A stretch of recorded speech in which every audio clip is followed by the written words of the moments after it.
Hi friends, it's Lisa Hetrick, illustrator for Gina K Designs, and I'm so grateful you could join me today. I have a really fun layering and masking card that I'm going to be sharing with you that's based off of this design that I did, and as you know, I'm always switching things up a little bit. So I wanted to try it with some different stamps and different cardstocks and different inks. So I'm going to be using a piece of Plum punch. I have this cut to 4 1/4 by 5 1/2, an A2 sized card, and it's scored at the top. And I'm also going to be using a piece of 4 1/4 by 5 1/2 Gina K Designs layering white cardstock for this.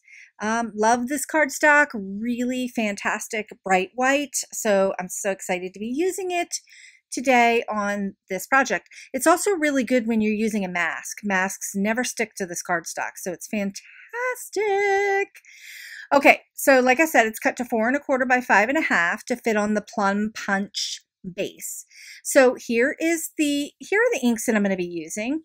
I've got all my cubes out. I'm going to be using Passionate Pink and Innocent Pink, Sweet Mango. I absolutely love the Sweet Mango. I've got Plum punch out here, and I have Lucky Clover. I have the Key Lime, which I'm completely obsessed with the Key Lime ink, and if you've watched a couple of my other videos, you can tell I am. And I have the Sandy Beach, Jelly Bean Green, and a Sweet Corn because it's a really nice light yellow. I'm also going to be using the Amalgam ink to get a really, really good solid stamped sentiment. So here are the stamps I'm going to be using today. I'm going to be using the You Make Me Smile stamp set that's available on the website. I'm also going to be using some of the bits and baubles from the Wreath Builder. I am a wee bit obsessed with the Wreath Builder, and I've been using all the different pieces in some of my projects. I'm going to be using the Hello Beautiful stamp set, and I'm predominantly going to be using the blooms and the splatter stamp and some of the leaves as we build out this really fun layered and masked card design. In the other sample, I used the Beautiful from this stamp set, and I mashed it up with Melanie Munchinger's new set of sentiments that she has with her new set. That I love her sentiments because they're really easy to mash up with. And I'm using the two stamp sets that Gina had designed, Butterfly Kisses and Where Flowers Bloom, from her Thermoweb line. I'm also going to be using the foil mates that coordinate with those two sets and the Dazzling Orange foil. I am a little bit obsessed with that orange. I know I get a little bit obsessed with everything, but okay, so we're going to get started. And I'm cut a piece of, this is about a 2-inch circle with a circle die with some Simon Says stamp masking paper. And so I went ahead and cut that out because I want to preserve the center portion of this design, and I'm going to be stamping all around it. So I'm inking up the large bloom from Hello Beautiful with some Sweet Corn. And again, just with this design, I'm working from light to dark, and it's not Sweet Corn, I'm sorry. I'm using Passionate Pink. And I did a stamping, a one impression of the stamp, and then I did a stamp off to get like a lighter version on that lower right hand corner. So I'm taking a bunch of the blooms and I'm inking them up with all the different colors, and I'm going to be working my way around this masked circle, just creating different layers between the silhouette stamps and the line art stamps. So this particular silhouette stamp is from the Hello Beautiful line, and I'm using the pink to just kind of continue to build around that circle. And I'm going to be using the leaf elements and lots of different pieces between the Hello Beautiful stamp set and the Where Flowers Bloom stamp set. So I'm just kind of creating a little bit of in the wild kind of thing going on to create this layered effect around that circle. So it kind of looks a bit like a hot mess right now. And I'm not going to lie, I really felt like it was getting away from me, that this card idea in my head was getting away from me really quick. But I just kind of kept at it, and I knew that I had already created it in that one design, and I just really wanted to replicate it in some new colors and just with a new look and feel. So I continued to just keep layering around that circle until I got that look and feel that I really felt kind of worked. And this color combination and this color palette that I picked made it really easy to blend those colors together. And I know I've shared this in another video before, but what I really love about the Gina K Designs dye inks is that they have what I would call like watercolor properties to them. They're very transparent. So when you're layering like this and layering multiple stamp images over each other and under each other, the light colors and the darker colors kind of blend together and they show through. So they're not opaque, they're very transparent.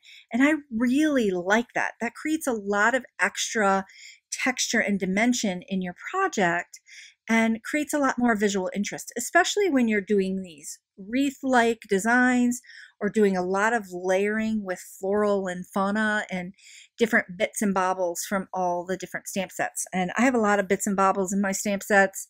There's a lot of bits and baubles and little mini flowers in the Wreath Builder stamp set. So I think that's why these two sets make a really great mashup. So I'm using some of the smaller blooms from the Wreath Builder, and I'm using a little bit of sweet corn here and stamping off so that I can get a little bit of a lighter yellow tone wrapped around that wreath. So liking it, feeling like it's going to be, you know, at this point I always feel like it's kind of a hot mess until I, you know, take the mask off to do the reveal. But I went ahead and used the Sandy Beach with the splatter stamp from Hello Beautiful and just kind of added a little splatter in that lower left-hand corner and that upper left-hand corner just to add another level of color and a little bit of extra texture and dimension. So when I pull the mask off, it just kind of, there's a lot of variety here. So I need to tidy up a little bit because I have a tendency to get my fingers all in ink and it always ends up on my projects. So I really didn't want that to happen this time. So I'm going to go ahead and peel the mask off. And usually I'm a little bit freaked out when I do this. But like I said, with the Gina K Designs, with the layering weight cardstock, it comes off very clean. It doesn't leave anything behind.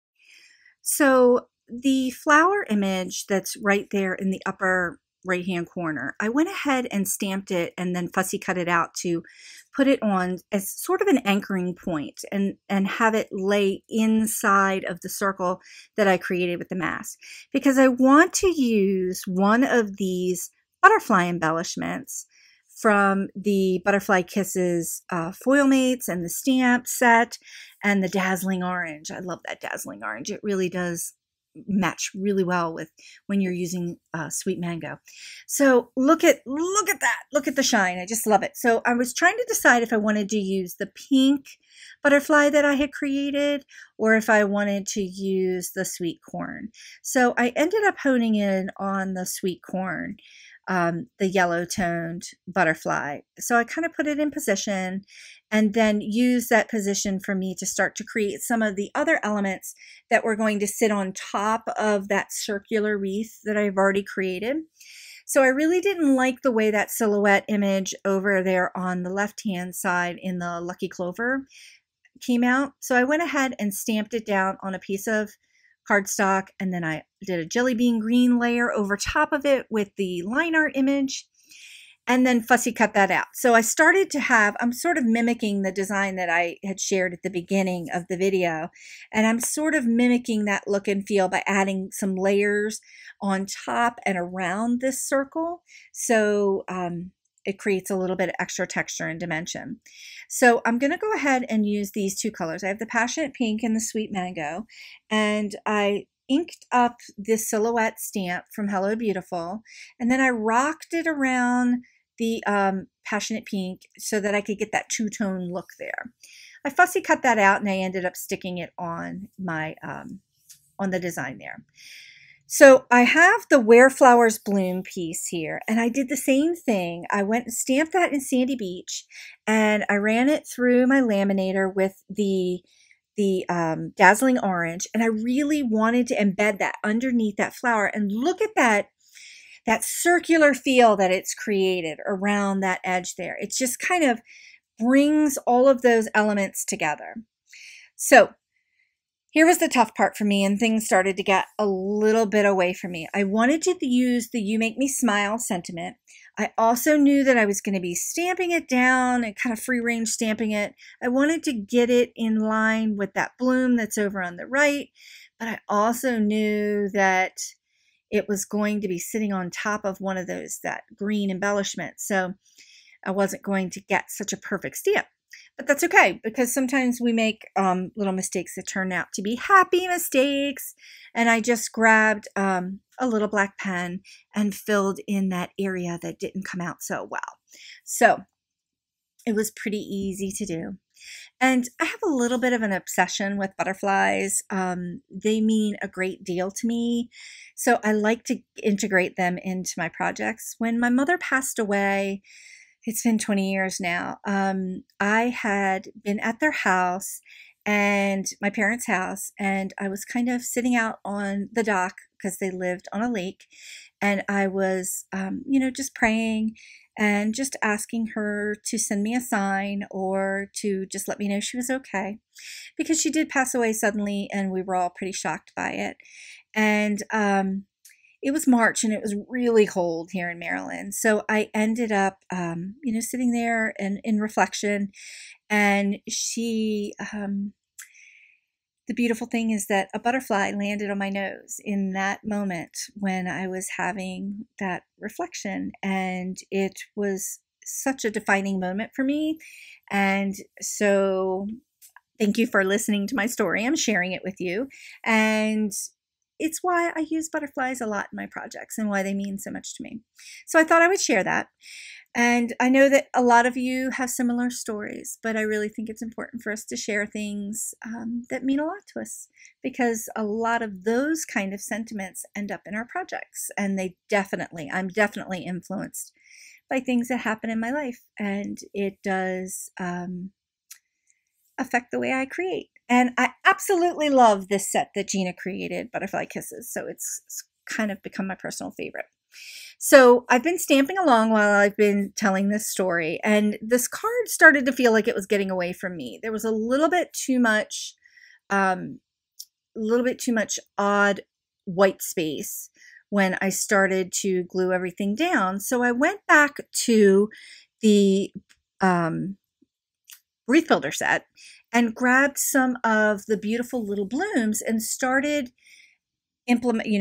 putting them in and nesting them into the center to hopefully try to create a little bit more balance and symmetry around that sentiment, You Make Me Smile. And then I took the hearts and kind of just had them kind of flying out of the bottom just to help continue to create that whole movement that was happening at the bottom there. But there was something that was really bothering me at the very, very top of this card. And it was just like, okay, I either need to fix this, or this card's going to get away from me and I'm just going to add too much. And I'm sure that we've all been there, right? We just keep stamping and stamping and we're not sure where it's going, and sometimes it gets away from us. But right there, that leaf portion was cut off in such a weird way that I really felt like I needed to stamp the leaf in a couple variations of the two colors. I used the Lucky Clover and Key Lime, and kind of used them and stamped off a little bit. And then I stamped them down, then I fussy cut them. And I really think that that particular layered embellishment kind of helped the design a little bit. So I grabbed some Nuvo drops and added a little bit of detail to two of the flowers, the line art image over on the right and a couple of the little bloom at the bottom. I added a few sequins to a couple areas just to get a little bit of bling on there, but I really love the way this Plum Punch works out with this color combination. It's so vibrant. That orange foil and Plum Punch is amazing together. And I really think that this all kind of came together really nicely. So here's the final card. And I really thought this card was going to get away from me, but I really ended up enjoying the final look and feel. So I hope you enjoyed today's tutorial. Thanks so much for watching, and I'll see you next time.